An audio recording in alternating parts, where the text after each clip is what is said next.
Hello again, and welcome to another edition of CropLife Retail Week. I'm Eric Sfiligoj, editor of CropLife magazine. Here this week with our field editor, Matthew Grassi, who actually just had a trip recently talking about water quality, water issues with ag retailers across the nation and in the state of Ohio. So Matthew, welcome. If you could, share with us what your adventure was last week. Sure, thank you, Eric. This is an issue that is very near and dear to my heart, being here in Cleveland, growing up on the shores of Lake Erie here. I last Thursday ventured up to Put-in-Bay, Ohio, which is in the Lake Erie Islands, for a presser where they were forecasting the size of the harmful algal bloom on Lake Erie this summer.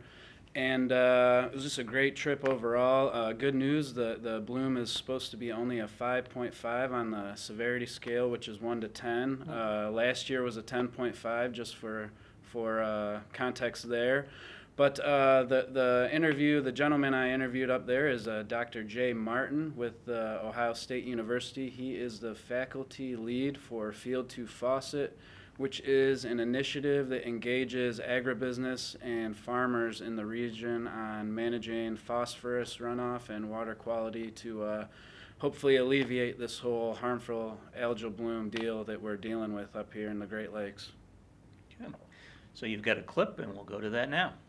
So Field to Faucet was started in the fall of 2014 by now Provost of the Ohio University, Bruce McPherron, who then served as the Dean for the College of Food, Agriculture, and Environmental Sciences.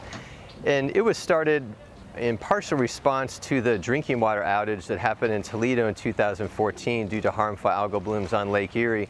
And one of the goals is to better integrate some of the research that's happening at Ohio State, and not only within Ohio State, but the outreach and integration we have with partners in the agricultural community, in the water quality community, governmental partners such as NRCS, state agencies, OEPA, ODA, and national agencies as well.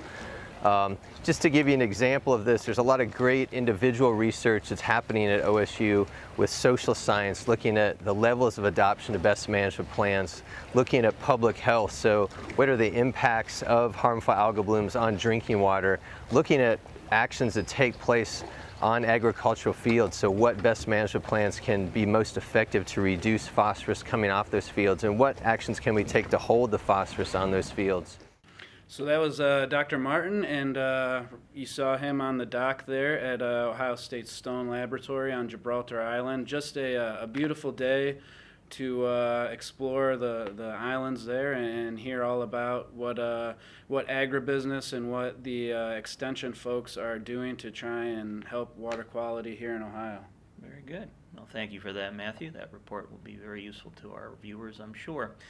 Two things to share on my end this week with our viewers. Number one, I know we've been talking about consolidation in the ag retail marketplace quite a bit over the last few weeks. And last week, as we wrapped up our video, news broke that the folks at CPS, which is owned by Agrium, had reached an agreement to acquire Cargill's Ag Horizons facilities. That'll be 18 ag retail facilities throughout the Midwest, approximately $150 million in sales last year. That'll be added to the CPS family of company brands, and we'll be looking for that deal to close at the end of the third quarter this year. And the other thing to note is my co-partner in crime, Paul Shrimp, and myself will be speaking at a GrowMark event next week in Indianapolis, so you can be looking for some highlights from that from us either next week in the video or the preceding weeks. Thanks for joining us this week. We'll see you again soon. Thank you.